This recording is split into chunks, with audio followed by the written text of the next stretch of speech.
Vamos lá, então, para a nossa quarta aula de liderança cristã. Hoje nós falaremos um pouquinho sobre o preço da liderança. Toda liderança paga um alto preço. Todo líder paga um preço e um preço alto para exercer o papel, a função de líder. E dentro desse preço, eu coloquei três coisas que são fundamentais e que fazem parte da liderança, do preço pago pela liderança: a crítica, a solidão e o cansaço.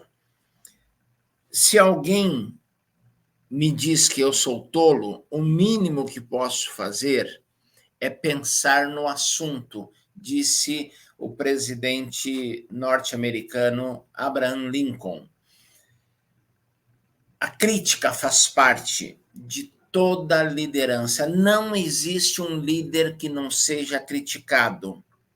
Se você está fazendo alguma coisa, está exercendo alguma função, você sofre críticas. Por quê? Por várias razões. Primeira razão de você sofrer críticas é que você é mal compreendido. As pessoas nem sempre entendem o que você diz, nem sempre entendem o que você fala, nem sempre entendem as suas motivações e por isso as pessoas criticam. Uma segunda razão da crítica é que você está exposto, o líder está exposto, a vida do líder é exposta. Você não tem uma vida privada, e quando você tenta ter uma vida privada, tenta se resguardar em algumas áreas da sua vida, você é criticado e há pessoas que estão te observando, mesmo nos momentos mais particulares, mais privados, e sempre criticam o que você faz ou o que você deixa de fazer é criticado sempre por aquelas pessoas que se encontram ao redor de um líder.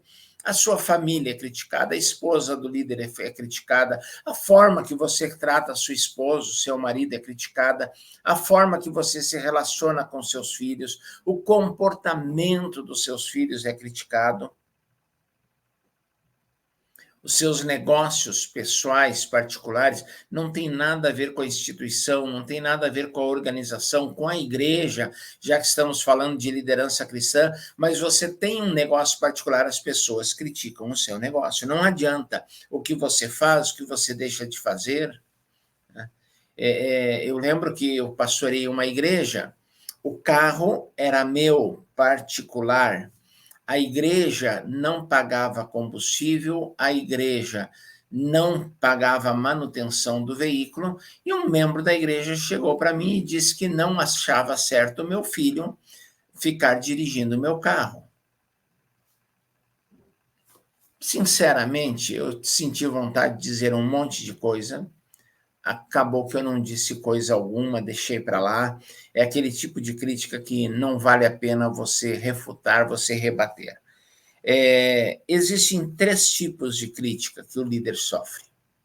Todo líder ele sofre três tipos de crítica. Em primeiro lugar, é a crítica mal intencionada. É aquela pessoa que ela quer prejudicar, quer entristecer, quer manifestar a sua oposição à liderança, então ela critica.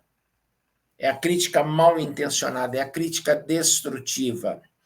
É a crítica maldosa, é a pessoa que critica para te ferir. Ela é motivada por ciúmes, ela é motivada por vingança, ela é motivada por rebeldia. Então, existe aquela crítica mal intencionada. E, normalmente, a crítica mal intencionada, ela não é direcionada, não é verbalizada, ela não é feita ao líder. Ela é feita pelas costas, ela é feita nos bastidores. O líder fica sabendo, mas não a pessoa que faz a crítica mal intencionada, dificilmente ela chega para o líder e diz. Ela diz para outras pessoas que levam para o líder. E provavelmente, se você confrontar essa pessoa, ela vai dizer que não disse nada. Ela vai negar. É o primeiro tipo de crítica mal intencionada. Segundo, é a crítica mal informada. São as pessoas que não sabem o que está acontecendo, não sabem por que está acontecendo, não compreenderam corretamente o processo, não compreenderam corretamente o que está acontecendo, então elas fazem o quê? Elas criticam, elas são mal informadas e na sua falta de informação, na sua falta de compreensão, elas criticam. E o terceiro tipo de crítica é a crítica construtiva. É aquela crítica que é feita diretamente para o líder, por uma pessoa bem intencionada, em tom de exortação, com amor, com respeito. E quando existe maturidade, esse tipo de crítica é uma bênção. Esse tipo de crítica nos leva ao crescimento. A crítica construtiva ajuda o líder a melhorar a sua liderança. Então, preste bem atenção, nós temos 3 tipos de crítica. A maldosa, a mal intencionada, nós temos a crítica mal informada e temos a crítica construtiva. Uma coisa eu quero deixar bem claro, faz parte da minha liderança, faz parte do meu estilo de liderança, eu não ouço críticas de quem eu não pediria conselho. Nunca ouça críticas ou não ouça crítica de quem você não pediria conselho. Se você pede conselho para alguém, é porque você respeita essa pessoa, você confia nessa pessoa, você sabe que essa pessoa pode lhe ajudar. Então, se essa pessoa a quem você pediria conselho lhe criticar, preste atenção. Mas não ouça crítica de quem você não pediria conselhos. Se é aquela pessoa que viesse, você jamais pediria, e se te der um conselho, você não leva em consideração, não leve em consideração a crítica. O líder deve esperar a crítica, e o líder deve aprender a conviver com a crítica. Uma coisa saudável, salutar e que mostra maturidade, nunca arrebata uma crítica com outra. Olha, você fez isso, mas você fez aquilo. Você disse isso que não deveria, mas você também falou isso. Então, nunca rebata uma crítica com outra. Nunca devolva a crítica ao crítico.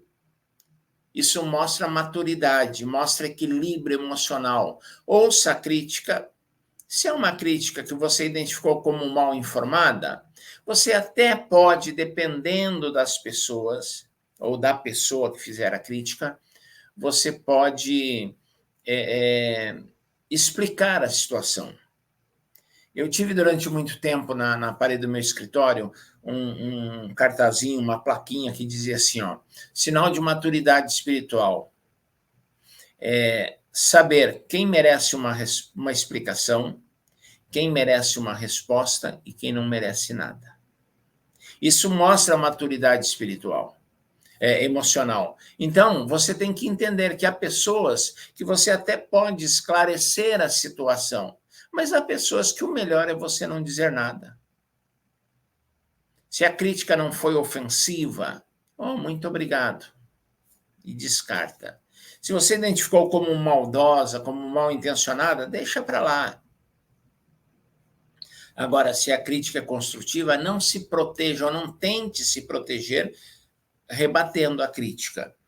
Quando criticado, não se defenda. Se a crítica pode ajudá-lo a melhorar sua liderança, agradeça a Deus por ela. Se não, esqueça, siga em frente. É vida que segue, é caminho que segue. Então, aprenda que o preço da liderança inclui a crítica. Segundo lugar, cansaço. É o segundo ônus de uma liderança. Eu anotei aqui, para não esquecer, mostre-me um homem apto para ser recrutado para o ministério, para a liderança, e eu lhe mostrarei um homem cansado.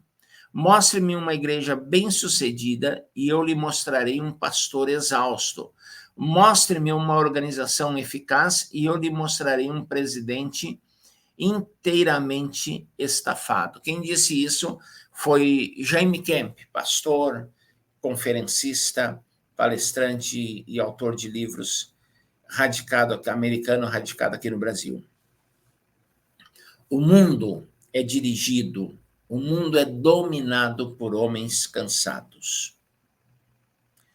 Um líder, um bom líder, ele estuda muito, ele lê muito. Eu tenho um problema seríssimo em aceitar a liderança de uma pessoa, principalmente uma liderança eclesiástica, uma liderança cristã, uma liderança na igreja, o pastorado de uma pessoa que não lê. E tem gente que parece que tem orgulho. Eu não leio, eu não gosto de ler. Quantos livros você leu no último ano? Quantos livros você lê por mês? Quanto você se informa? Quanto você se atualiza? Quanto você se prepara? Quantos cursos você fez nos últimos 5 anos? Dá trabalho, cansa, mas é necessário preparar-se bem para ministrar, planejar as atividades. É um tempo que você gasta pensando, refletindo, rascunhando, rabiscando, desenhando. Quando a cabeça não pensa, o corpo padece. É um ditado. Quando o líder da organização, quando o pastor da igreja não pensa, todo o corpo sofre. Eu era diretor de um seminário e me indicaram numa reunião um professor. Fulano de tal, para professor, ele é formado. Só que o fulano de tal, ele se formou num instituto bíblico na década de 50, segunda metade da década de 50, início dos anos 60. E depois, isso fazia mais de 40 anos na época, e depois disso, ele nunca mais fez um curso sequer. Eu simplesmente descartei a possibilidade de ter esse indivíduo lecionando no seminário. Você olha para a biblioteca dele, é pobre. É meia dúzia de livrinhos, a maioria de testemunhos. É muito bom ler testemunhos, ler biografias. Eu leio, mas eu tenho uma infinidade entre os meus 2.500 livros na minha biblioteca particular. Eu tenho obras de teologia, de filosofia, de psicologia, de metodologia, e, enfim, eu tenho uma infinidade, não é só biografia, só testemunho. É bom, edifica, mas precisa mais coisa, precisa consistência. Quanto você lê? Quanto você estuda? Olha, eu entendo que um líder que quer se dizer capaz, eficiente, ele deveria ler, no mínimo, o mínimo 12 livros num ano. No mínimo. Um livro por mês. Eu gosto de ler. Quantos livros você leu ano passado? Eu li um livro. Não gosta de ler coisa nenhuma. Não gosta de ler coisa nenhuma. Eu amo ler. Eu gosto de ler. Eu leio. Eu gosto. Eu sou apaixonado pela leitura. Aí faça a minha pergunta, por favor.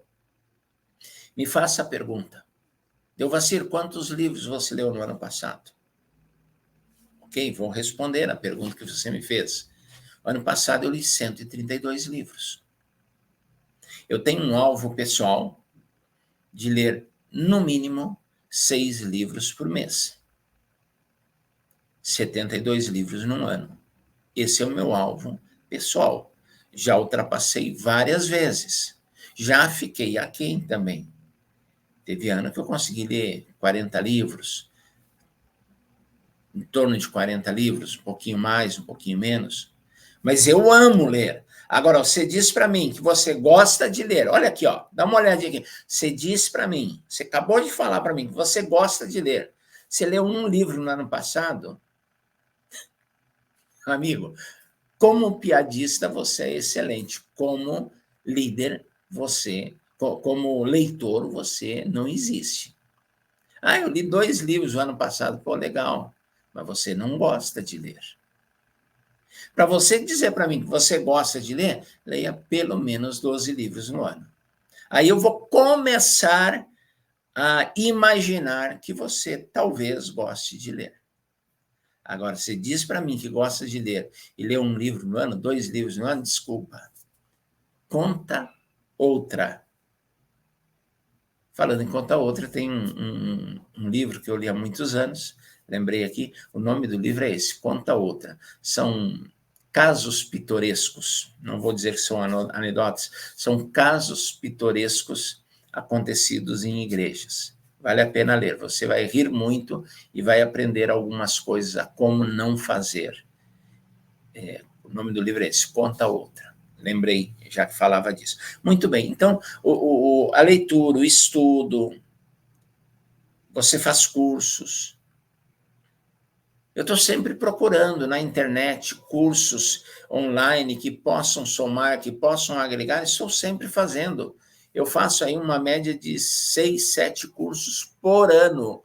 Eu participo de seminários, eu participo de congressos, eu participo de simpósios. Eu estou sempre ali estudando, tentando participar de algumas coisas muito importantes, porque eu quero crescer. E isso cansa. Tem dias que eu não estou afim de nada, mas eu vou ler um pouco. Tem dia que eu não estou afim de nada, mas eu vou estudar, que eu vou fazer, assistir uma videoaula, que eu vou responder um questionário, que eu vou ler mais um capítulo do livro. Isso cansa, isso dá trabalho, né?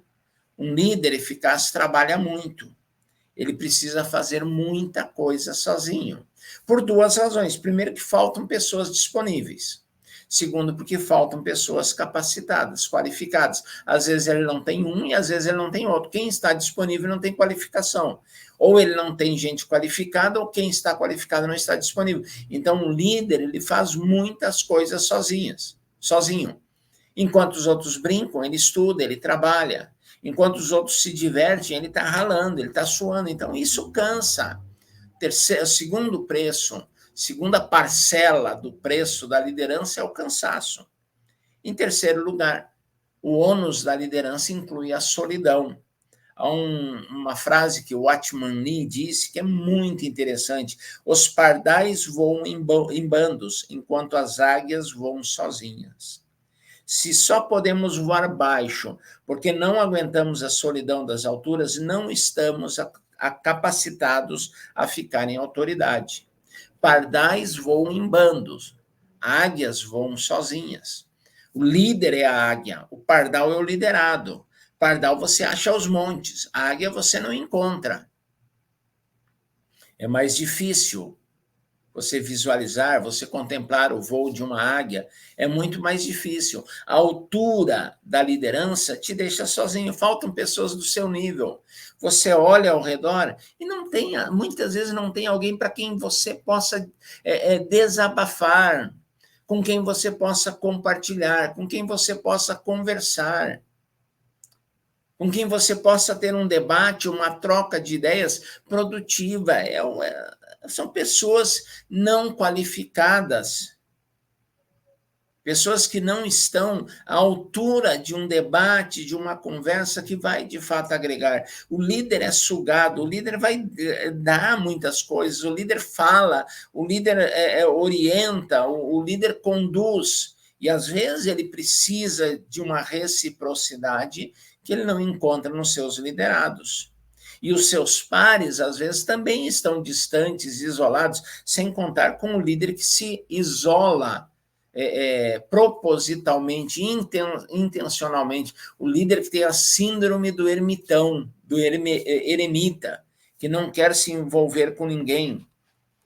Uma outra coisa que acontece na liderança, que te deixa sozinho, as decisões que o líder toma muitas vezes afastam as pessoas. As pessoas não gostam das suas decisões e elas se afastam.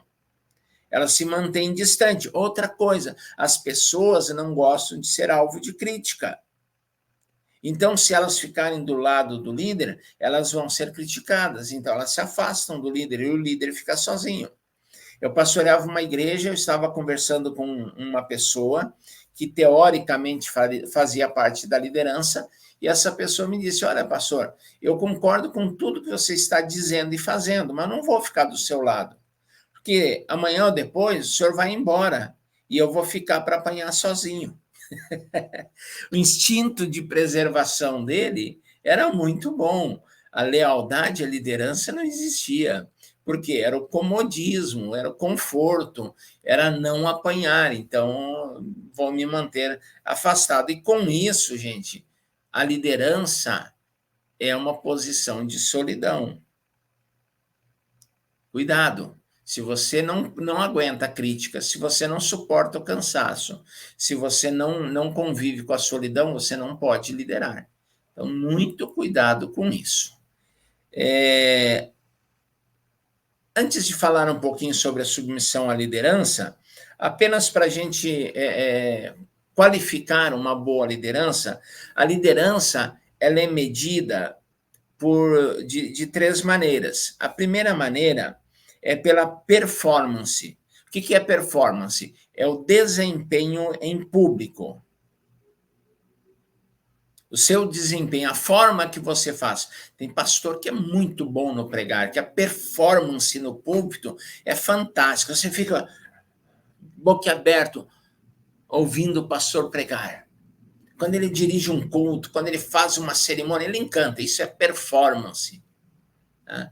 Pela performance, pode-se medir uma liderança, um indivíduo de alta performance, é o seu desempenho em público. Pela eficiência, o que é eficiência? Eficiência é fazer a coisa certa. E ele faz o que é certo. Um bom líder faz o que é certo. Aí nós vamos a um terceiro ponto para se medir, um terceiro fator de se medir um indicativo, era a palavra que eu queria. Um terceiro indicativo da liderança é a eficácia, é fazer certo a coisa. Tem gente que faz a coisa certa, mas faz da forma errada. Por exemplo, existe um determinado... Vamos pensar numa situação hipotética, pastoralmente falando. O guitarrista da sua igreja, ele deu um mau testemunho. Ele foi numa festa e se embriagou. Um caso hipotético. A eficiência, o fazer a coisa certa, é o líder, é o pastor da igreja chegar para ele, conversar e afastá-lo, por conta do mau testemunho, afastá-lo da sua função. Durante um determinado período, ele não irá tocar. Isso é o certo. Agora, a eficácia é fazer certa coisa. Qual seria o correto? Ele chamar esse guitarrista, ele chamar o líder do louvor junto com ele e comunicar ao guitarrista que, por conta do seu mau testemunho, com amor, com carinho, com zelo, comunicar que ele está afastado da função durante um determinado período de tempo. Pré-estipulado, pré-determinado ou não, vai se acompanhar, aí esse é o correto. Orar com ele, ministrar sobre a vida dele, aconselhá-lo, incentivá-lo a viver em santidade, ok, isso é o certo. Mas tem pastor que faria o quê? Ele vai para o púlpito no domingo à noite, deixa o cara pegar a guitarra, aí ele vira para lá, você bebeu na festa, você deu mau testemunho, você fez isso, solta essa guitarra e desce do púlpito, você está suspenso. Ele foi eficiente? Foi eficiente. Ele foi eficaz? Não, não foi. Ele fez a coisa certa, mas ele não fez certa coisa. Então, nós temos eficiência, que é fazer a coisa certa, eficácia, que é fazer certa coisa, e efetividade, que é continuar fazendo. Faz um negócio fantástico, excelente, muito bom. Faz uma única vez e não repete mais. Não houve efetividade. Então, quais são os indicativos de uma boa liderança? Performance, eficiência. Então, vamos lá. Performance, desempenho em público. Eficiência, fazer a coisa certa. Eficácia, fazer certo a coisa. Efetividade, continuar fazendo. Uma obra que não se mantém não vale a pena ser feita. Então, tem coisa que o líder nem começa. Agora, começou, continue fazendo. É efetividade.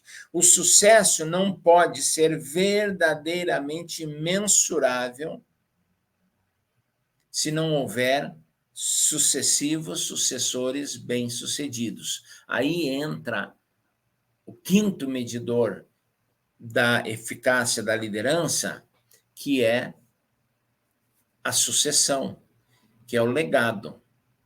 Você faz uma coisa, você entregou o cargo, você saiu, você morreu, aquilo tudo se desfaz. Não houve sucessores. Então, se você não tem sucessores, você não foi bem sucedido.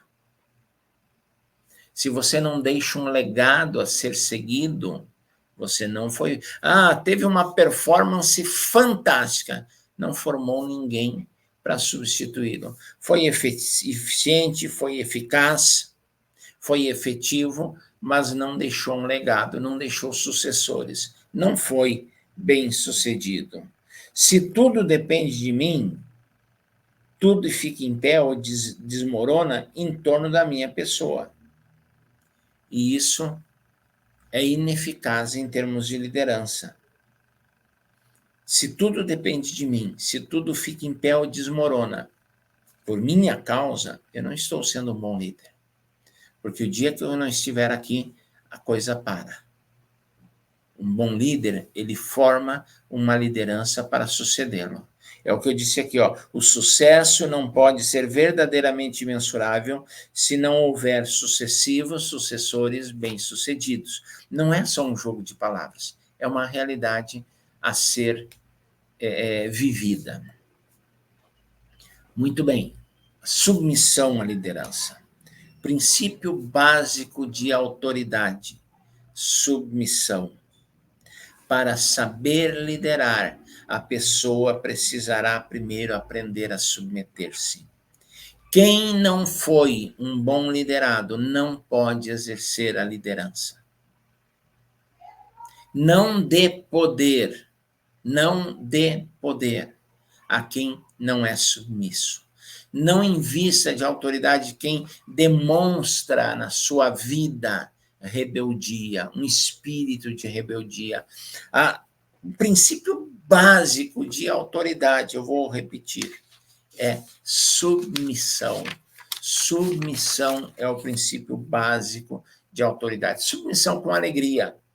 Filipenses, Paulo fala sobre isso, sobre submeter-se com alegria. Tem gente que se submete resmungando, murmurando, reclamando, de cara feia, com raiva. É aquela criança que a mãe diz, senta aí, a criança ficou em pé. Senta aí, a criança ficou em pé. Estou mandando sentar, a criança ficou em pé. Aí a mãe vai lá, pega a criança e senta. Ela olha para a mãe e diz, por dentro eu estou em pé. Tem muito líder que está em pé por dentro. Tem muita gente aspirando, desejando, querendo a liderança que continue em pé por dentro. Não pode liderar, meu amigo. Não pode ser líder. Liderança com a submissão, com alegria. Submissão com humildade. Há pessoas que se orgulham da sua submissão. Eu sou obediente. Vira um bajulador. Um bajulador. Por quê? Porque se tem orgulho da sua submissão. A verdadeira humildade agrada a Deus. Humildade é reconhecer que naquele momento, que naquele estágio, que naquela etapa da vida está numa situação, numa posição de liderado e não de líder, e que se Deus o colocou ali, Deus colocou essa pessoa como líder, é que Deus tem algo a fazer, algo a ensinar, e eu reconheço esse líder que está aqui em cima como autoridade colocada por Deus e me submeto com humildade e alegria. Eu abro mão dos meus direitos, abro mão temporariamente dos meus sonhos, dos meus projetos, para cooperar, para colaborar com esse líder. e o faço com alegria, com excelência e com humildade. A submissão à autoridade inclui a intercessão. Deixa eu fazer uma pergunta para você muito séria, muito importante aqui, ó, olhando nos seus olhos. Deixa eu fazer uma pergunta. Você ora pelo seu líder? Você intercede pelo seu pastor? Você leva a sério a vida de intercessão pelo seu pastor? Você cobre o seu líder, o seu pastor, com as suas orações diariamente, constantemente, continuamente? Você é um sustentador do seu líder em oração. Lembra lá de Moisés, quando Moisés vai para o alto do monte, ele levanta as mãos, ele estende as mãos para os céus e Israel vence a batalha. Aí o braço cansa, cai o braço, Israel começa a perder. Ele levanta as mãos, Israel ganha a batalha. Ele cai, aí o que faz? Arão e Hur colocam uma pedra, ele senta e sustentam os braços de Moisés. Você sustenta através da oração os braços do seu líder, do seu pastor? Pense nisso. Do seu patrão lá na empresa, lá no trabalho? Você tem orado, você tem intercedido? Lembre que o seu líder, que o seu pastor é um ser humano, tem necessidades físicas, emocionais, espirituais, materiais, sofre tentações, tem problemas para resolver. Muito do sucesso do líder depende dos seus intercessores. Muito do sucesso do líder depende dos seus intercessores. Uma outra característica é a prontidão para obedecer, para submeter-se, disposição para servir. O líder não precisa ficar correndo atrás, insistindo, faz isso, por favor, me ajuda aqui. Sempre que o líder precisa, está pronto, está disponível. E isso também é submissão à liderança. Isso faz parte de uma boa liderança. A liderança da igreja foi instituída por Deus. Se submeter à liderança é se submeter a Deus. Ah, mas você não conhece o meu líder, você não conhece o meu pastor. Não, mas o princípio de autoridade foi instituído por Deus.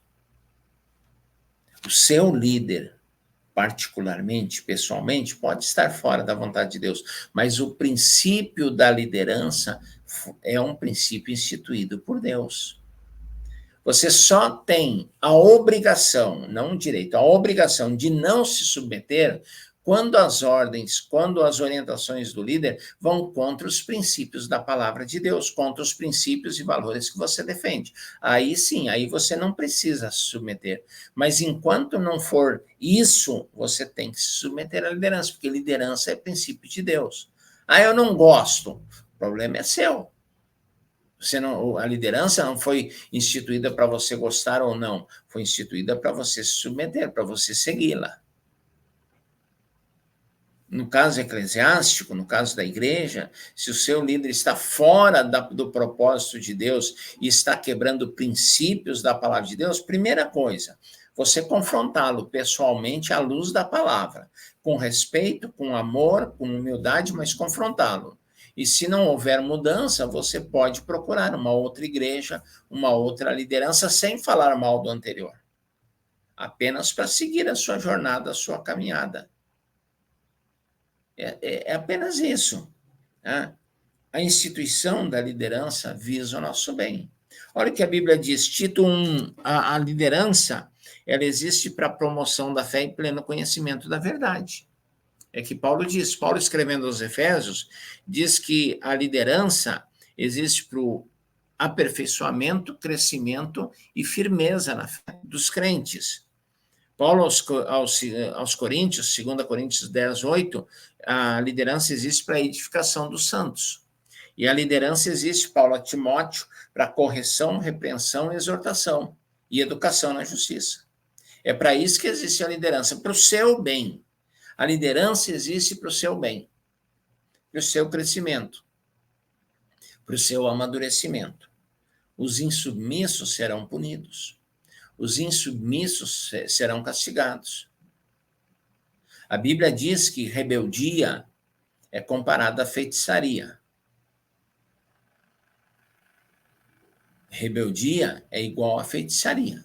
Então, cuidado, muito cuidado. Jamais devemos nos levantar contra um líder colocado por Deus. Se você não consegue, não pode segui-lo, não siga, mas não tente derrubá-lo. Lembram de Davi e Saul? Saul estava fora dos propósitos de Deus.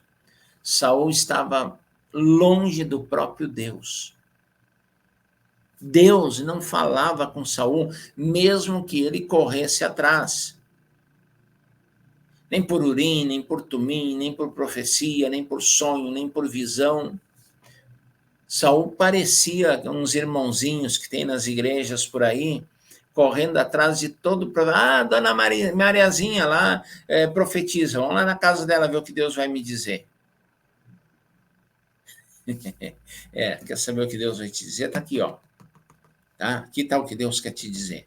Que se tem que falar, ouvir de Deus, está aqui, ó.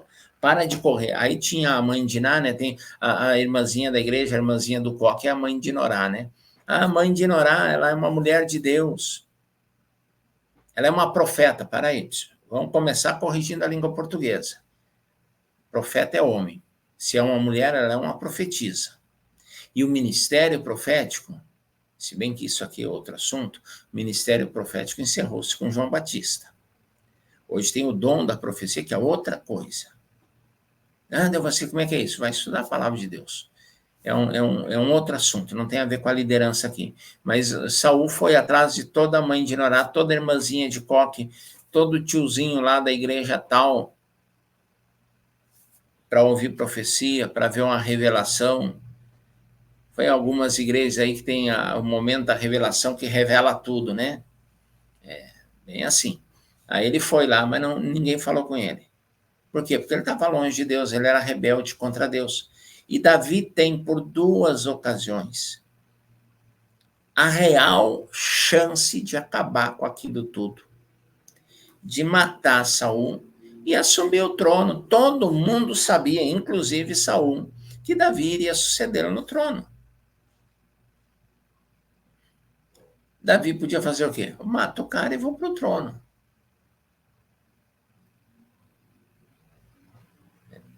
O que ele faz? Eu não vou levantar a minha mão contra o ungido do Senhor. Pastores, por favor, não use esse texto para defender o seu ministério pastoral. Não tem nada a ver uma coisa com a outra. Hermenêutica, contexto, boa exegese, você sabe, ou deveria saber, que esse texto não se aplica ao pastorado. Eu sou ungido de Deus, não levanta a mão. Quem falou isso foi Davi. Davi estava diretamente interessado no caso, no trono, na sucessão. Aí o pastor pisa na bola, o pastor está em pecado, alguém vai confrontar, sou ungido do Senhor, não toca em mim. O contexto não é válido. Mas aí acontece o quê? Você não deve se levantar contra um líder colocado por Deus. Você pode segui-lo de sua consciência, mesmo que ele não seja o melhor, o mais simpático, o mais competente, a performance não seja lá essas coisas. Às vezes ele é eficiente, mas não é eficaz. Continua seguindo. Não dá, procure outra liderança. Mas não se levante contra alguém colocado. Não tente assumir o lugar, a posição, mesmo que essa posição tenha sido prometida por Deus. Deus prometeu, espera o tempo de Deus. Não é você que vai derrubar o cara, é o princípio de Davi. É o que Davi faz. Ele simplesmente aguarda o tempo de Deus. E depois que Saul morreu, ele levou 7 anos para ir para o trono de Israel como um todo. Então, espere o tempo de Deus, não tente apressar, não derrube alguém para assumir o seu lugar, mesmo que esse alguém esteja errado. Pode confrontar biblicamente? Pode, deve, mas tentar derrubá-lo jamais. Isso não é uma postura de alguém submisso, de alguém que entende o princípio de autoridade. Denúncias contra um líder devem ser apresentadas a outros líderes com testemunhas. Não aceites denúncia contra o presbítero, acho que é Pedro que fala isso, né? Pedro, a não ser por boca de 2 ou 3 testemunhas. E essa denúncia não é feita para o povão, para a igreja, é feita para outros líderes. É feita para a gente que está na liderança. Como temos desempenhado nosso papel de líderes? Com mansidão, com amor, com temor ao Senhor? E como temos, ou qual tem sido a nossa atitude enquanto liderados, para com a nossa liderança? Qual é a nossa atitude? Somos submissos? Estamos em verdadeira submissão? Eu quero trazer aqui alguns traços do líder eficiente para encerrar essa aula de hoje. Primeiro traço: o mundo precisa, na liderança, de homens que não podem. Quando eu falo homem, não estou dizendo que mulher não pode liderar, entenda bem. Estou generalizando, sentido genérico. Tá? Homens que o mundo precisa na liderança, que não possam ser comprados. Quem tem preço, não tem valor. Nunca esqueça disso. O mundo precisa, na liderança, de gente que não pode ser comprada. Quem tem preço, não tem valor. Outra característica: a palavra é uma garantia. Falou, está falado.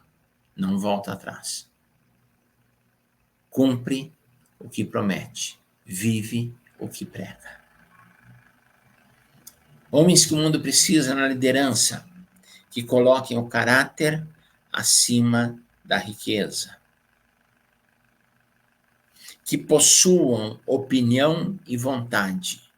Não sejam Maria vai com as outras, levado para todo lado.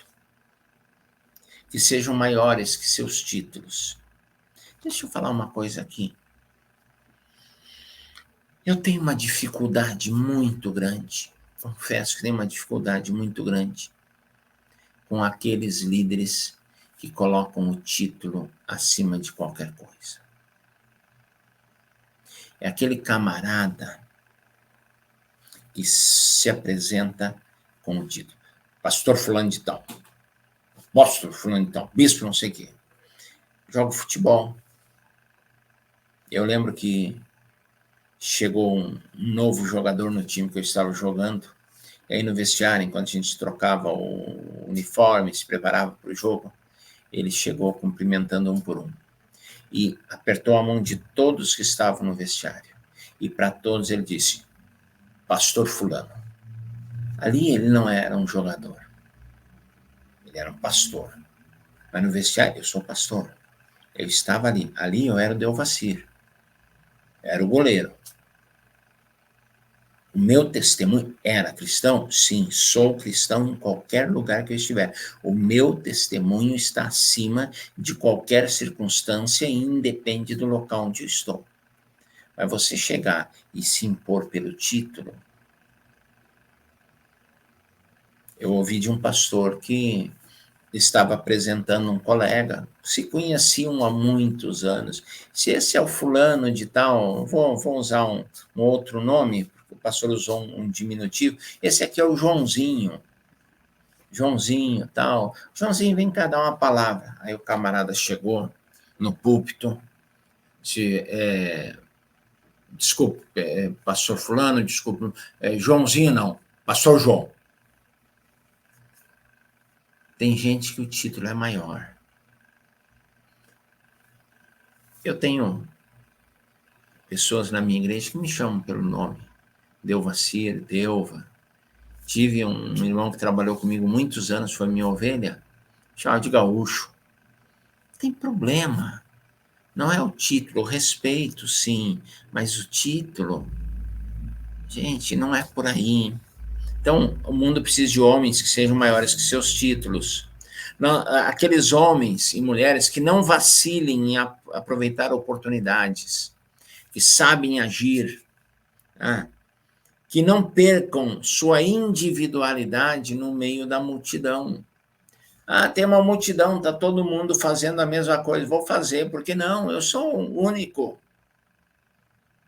Não perde a sua opinião, não perde os seus valores, os seus princípios, o seu caráter no meio da multidão, não perde a individualidade, continua sendo ele mesmo no meio da multidão.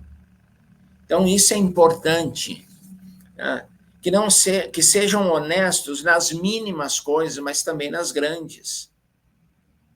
Honestidade nas pequenas coisas. Tem muita gente que evita os grandes erros, mas tropeça nas pequenas coisas. Evita as rochas, mas escorrega no pedregulho. Tá? E tem gente que diz, se for para me sujar, eu vou me sujar com coisa. Não, não é para se sujar. Não existe o se for para me sujar. É honesto em tudo, nas pequenas e nas grandes coisas. Me sujar por pouca coisa não vale a pena. Não vale a pena se sujar. Deu para entender? Ficou claro? Eu preciso desenhar aqui. Tá? Homens e mulheres cujas ambições não sejam egoístas. Você pode ambicionar coisas para a glória de Deus, para o reino de Deus, para a igreja de Deus. Pode, deve, mas entenda que essa ambição não pode ser egoísta. Pessoas que sejam leais aos amigos, quando receberem boas ou más informações sobre elas. Falaram mal de um amigo seu. Se você é amigo, você continua sendo leal. Você pode até acreditar, mas você vai conversar com um amigo antes de tomar qualquer atitude. E você continua defendendo. Eu lembro que eu pastoreava uma cidade e... Por que pastoreava uma cidade? Eu entendo que um pastor ele não é pastor de uma congregação local apenas. Se você está numa cidade, você é pastor da cidade. Só um parênteses aqui. Você ministra as pessoas da cidade. Você não está cuidando só da sua congregaçãozinha local, da sua igrejinha local. Você está cuidando de uma cidade. Inclusive de outros pastores, muitas vezes. E nessa cidade onde eu pastoreava, eu tinha um amigo. Caminhávamos juntos, trocávamos, éramos muito amigos. E eu fiquei sabendo num dia que havia acontecido um problema muito, muito, muito sério com ele. Que havia uma acusação muito pesada. Quando eu soube disso, eu fui na casa dele, sentei-me com ele e disse, meu amigo, me disseram isso a teu respeito. Eu vim aqui para ouvir de você. Eu quero saber o que está acontecendo. Ele baixou a cabeça e disse, você é verdade. Eu disse, eu quero que você saiba que eu continuo sendo seu amigo e o que eu puder fazer para te ajudar, eu vou fazer. Não concordo com o que você está fazendo, mas estou do teu lado para te ajudar. Infelizmente, ele não quis, ele largou o ministério, abandonou a família, tomou um outro rumo, nós perdemos completamente o contato. Mas homens e mulheres que sejam leais aos seus amigos. E a última característica, o último traço, que não se envergonhem, nem tenham medo de defender a verdade, ainda que seja impopular. Que possam dizer não quando todos dizem sim. A verdade não é popular. Eu lembro que eu participei de uma reunião onde um líder estava sendo julgado, exatamente isso, entenda dessa forma, um líder estava sendo julgado. Trouxeram para essa reunião um número gigantesco de acusadores, de provas, de testemunhas contra ele. Eu estava na reunião, não fazia parte da acusação, estava lá. E aí entraram num determinado assunto e fizeram uma afirmação que, porque está acontecendo isso, ele está fazendo isso toda semana. E eu sabia da verdade. Eu sabia que não era daquele jeito. Devia ter aproximadamente umas 150 pessoas no auditório. Eu acredito que bem mais de 100 contra esse líder, tentando derrubá-lo, o que acabou acontecendo. Eu fazia parte da instituição, eu havia sido convidado para assumir a minha função na instituição por aquele líder, e a queda daquele líder poderia acarretar na minha demissão. Mas os interessados em assumir, em derrubar o líder e assumir o seu lugar, me chamaram para uma conversa e disseram que, independente do resultado da reunião, a minha função estava garantida e tal. E aí, o que eu faço? Quando eles começam a massacrá-lo com uma informação que eu sabia que era falsa, eu pedi a palavra, me levantei e disse: isso não é verdade. Eu estou aqui todos os dias, eu tenho as chaves daqui. Essa pessoa não tem chave, quem abre sou eu para ela entrar. E o que vocês estão dizendo que ela faz, ela não faz. Eu nunca a vi fazer o que vocês estão dizendo. Isso não é verdade. Aquilo poderia selar a minha demissão. Não aconteceu. Eles entenderam a minha postura, a minha integridade. Aquele líder, mesmo com essa defesa da verdade, não da sua pessoa, mas da verdade que eu fiz, ele acabou sendo demitido. E eu continuei na instituição até que eu me demiti algum tempo, 1 ano depois. Mas são homens e mulheres que não têm vergonha nem medo de defender a verdade, mesmo que a verdade seja impopular. E mesmo que todos estejam dizendo sim, ele possa dizer não. Ou quando todos dizem não, ele possa dizer sim. Esse tipo de líder que nós precisamos, que nós queremos, que a igreja precisa, porque estamos falando de liderança cristã. Por hoje era isso. Estamos concluindo a nossa aula de hoje, mas o nosso curso não termina. Continuamos no próximo vídeo, na nossa próxima aula.